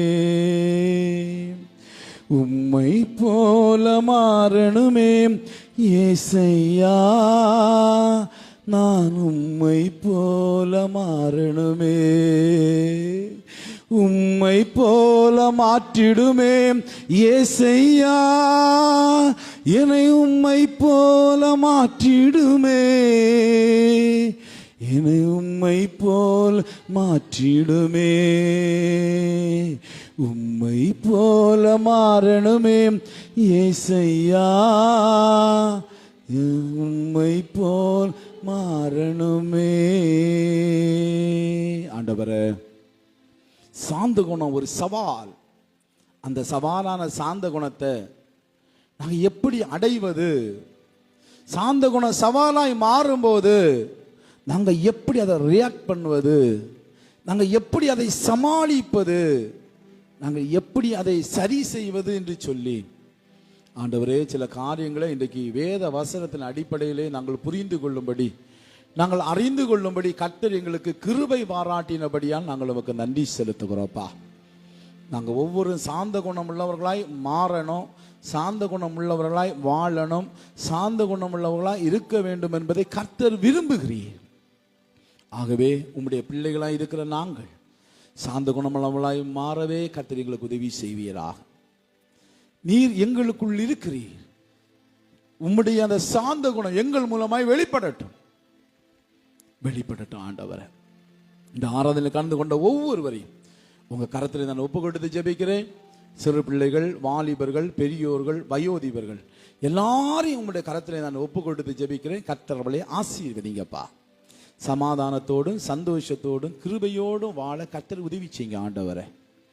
சமாதானத்தை பெற்று மகிழ்ச்சியோடு வாழட்டும் ஆண்டவர். எல்லா குடும்பங்களிலும் தேவ சமாதானத்தை கட்டவிழ்கிறேன், எல்லா உள்ளங்களிலும் சமாதானத்தை கட்டவிழ்கிறேன். ஒவ்வொருவரும் சாந்த குணம் உள்ளவர்களாக இந்த பூமியிலே வாழ கர்த்தர் உதவி செய்ய வேண்டும் என்று சொல்லி ஜெபிக்கிறேன். தொடர்ந்து கர்த்தர் நடத்துங்க, தொடர்ந்து ஆசீர்வதிங்க. உங்க பிரசன்னத்துக்குள்ளாலே கிருபையும் கரத்துக்குள்ளாலே மூடிக்கொள்ளுங்க, உங்க மகிமையை கரத்துக்குள்ளாலே மூடிக்கொள்ள வேண்டும் என்று சொல்லி ஜெபிக்கிறோம். சிறு பிள்ளைகள், வாலிபர்கள், பெரியவர்கள், வயோதிபர்களை ஆசீர்வதிங்கப்பா. நாளை தினத்தில் பள்ளிகள் திரும்பவும் மறுபடியும் பள்ளிக்கூடங்கள் திறக்கிறது. புதிய கல்வி ஆண்டுக்குள் பிள்ளைகள் பிரவேசிக்கிறார்கள். இந்த கல்வி ஆண்டில் பிள்ளைகளுடைய படிப்பு ஆசீர்வாதமாக அமையட்டும், ஞானத்தின் அபிஷேகம் உண்டாயிருக்கட்டும். எல்லா சிறப்போடும் பிள்ளைகள் வாழ கர்த்தர் உதவி செய்ய வேண்டும். பிள்ளைகளை படிக்க வைப்பதற்கு நிறைய தேவைகள் உண்டு. அப்பா, நீங்க தான் அருளி செய்யுங்க. பிள்ளைகள் என்ன எடுத்து படிக்கிறாங்க, அதை படிக்க வைக்கத்தக்க வருமானங்களை பெற்றோருக்கு கர்த்தர் கட்டளையிட்டு சிறப்பாய் வாழ கர்த்தர் உதவி செய்ய வேண்டும் என்று சொல்லி ஜெபிக்கிறேன். இயேசு நாமத்தில் ஆசீர்வதிக்கிறேன். நல்ல வேலை வாய்ப்புகளை கொடுங்க, சிறப்பான வாழ்க்கை அமையும்படி கர்த்தர் உதவி செய்ய வேண்டும் என்று சொல்லி ஜெபிக்கிறேன். இந்த மழை காலங்களில் எந்த ஆபத்துகளோ, சேதங்களோ, விபத்துகளோ, நாச மோசங்களோ எதுவுமே வராதபடிக்கு பத்திரமாய் ஜனங்களை பாதுகாத்து கொள்ளுங்கப்பா. இன்றைக்கு மாலையில் நடக்கிற சிறப்பு சுகமளிக்கும் ஆராதனையை கர்த்தர் எங்களுக்கு ஆசீர்வதித்து தருவீராக. வருகிற எல்லாரும் சுகத்தை பெற்றுக்கொண்டு மகிமையோடு வாழ கர்த்தர் உதவி செய்ய வேண்டும் என்று சொல்லி ஜெபிக்கிறோம்ப்பா.